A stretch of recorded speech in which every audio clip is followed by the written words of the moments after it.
Hello, hello. I I woke up today, realizing that my mother had died. Um, that's what I learned yesterday, and it's just like, okay, I woke up today realizing that she had died. She was born in England, um, Bromley, Kent, or somewhere around there, suburb of London, um, in the late 30s, and was a kid during World War II. There's bombing going on. Her father um, was owned kind of a small little kind of factory. They made ice cream scoops when I visited them, and at least when I visited the grandmother and grandfather, they um, they lived in a thatched cottage that was probably 350 years old, made from beams of old decommissioned um, um, English ships. And then, yeah, had this thatched roof. Lived down the street from the pub. My grandfather gave me a scoop and perhaps gave me a penknife as well. A little penknife. Remember that. But so my mother was one of a number of daughters. There was Jackie, Chris, her, might have been some other ones, and some that died. My grandmother, when I met her, was all hunched over, turned over. I think she'd gotten run over by a Parisian police car crossing the road. Well, obviously in Paris, and that had messed up her back. I think I remember my mother just having a fairly kind of like, it was she seemed to be butting head with her mother quite a bit, and you wonder if that's one of the reasons she left the country. She moved here.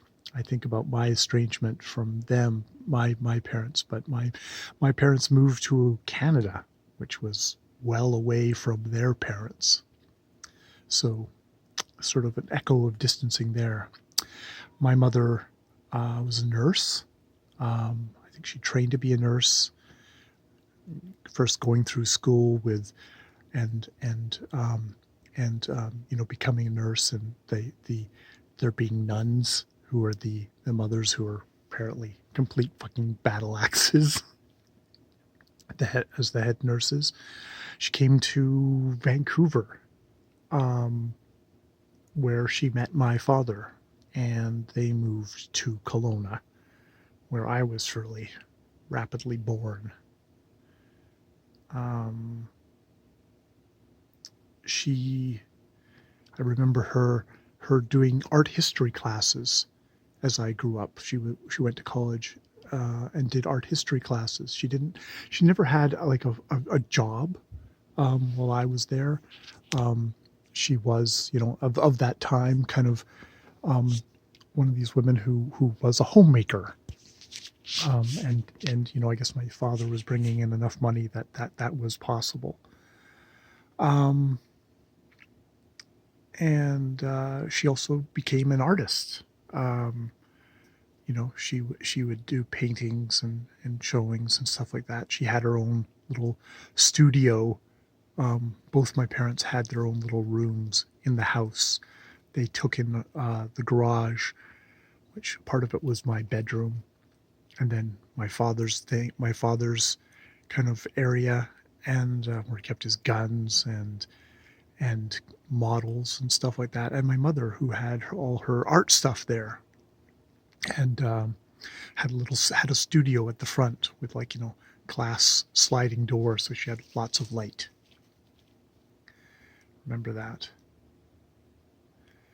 And we would sit around and talk at nights sometimes as I was older, you know only up until I was a teen. um we had one conversation which I always feel fairly bitter about, which was the one where she said, like, look, you're like me, you're not that smart, you have to try harder, which was not the greatest thing for a mother to say to a child, even though I was probably a child who wasn't showing that great amount of promise. But that hurt at the time. And was that just my ego? You know, um, there's some ways I'm a fairly smart person, and there's some ways that maybe, yeah, I need to work harder. But that was always a kind of a thing. And yeah, my father, she got more and more stressed out as my father slipped more and more into alcoholism, and lost his job, and in the end did kill himself. And she pretty much lost it there. She was fairly non-practicing Catholic, but at least at that point, that was like, God doesn't exist, because how could he let this happen? How could he let my husband kill himself?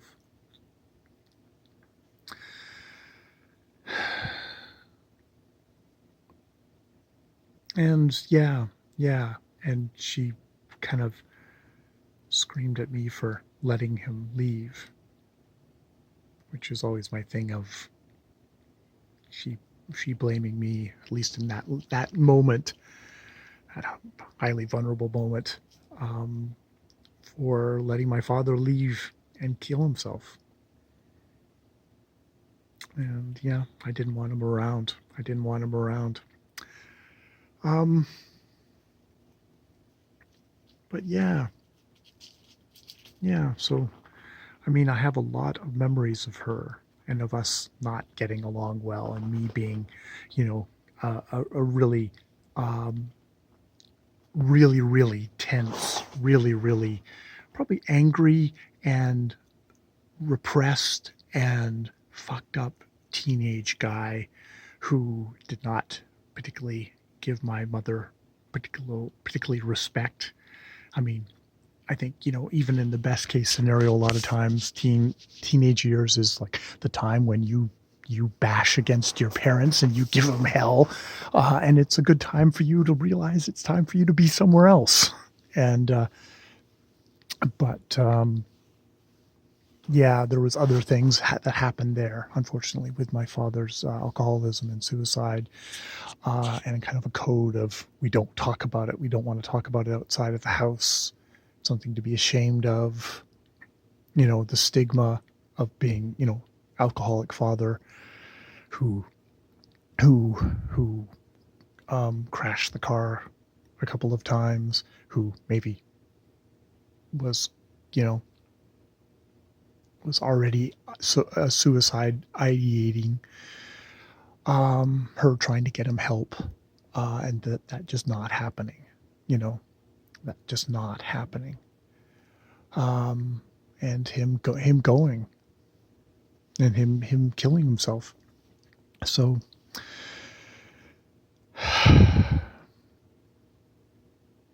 but unfortunately, yeah, just hurting me to the point that I didn't want to be there. And unfortunately, the times when I came back, a lot of the time it felt like she just wanted me to be a good son, but she wasn't quite particularly interested in me and how I was feeling.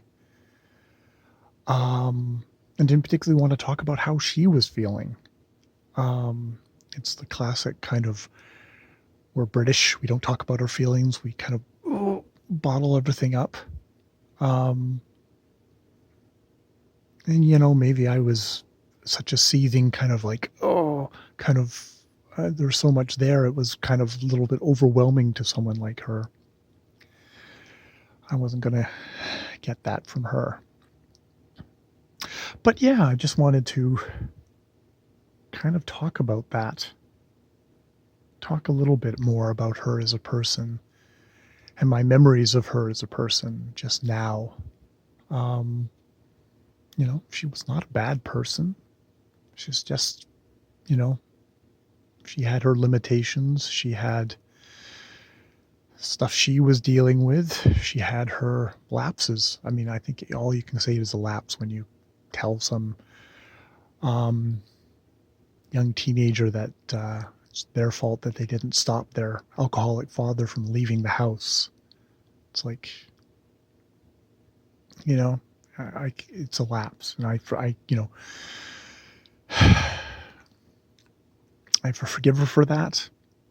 I'm afraid we were just never able to have a kind of relationship as adults.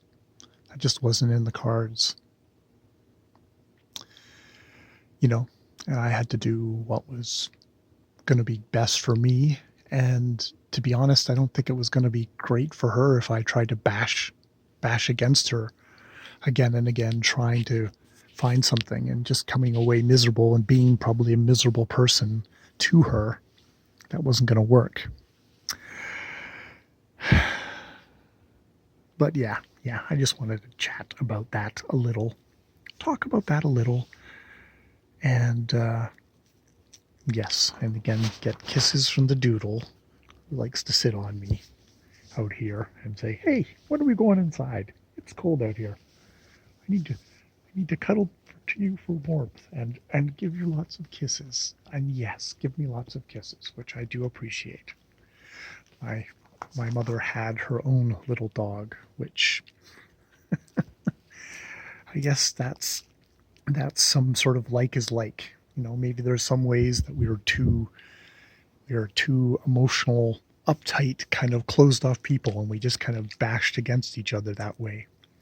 That we couldn't match up because of how much we were alike. You know, the bits of my mother, the bits of my father that are in me might be the bits that just didn't meant that I didn't particularly get along really great with either one of them.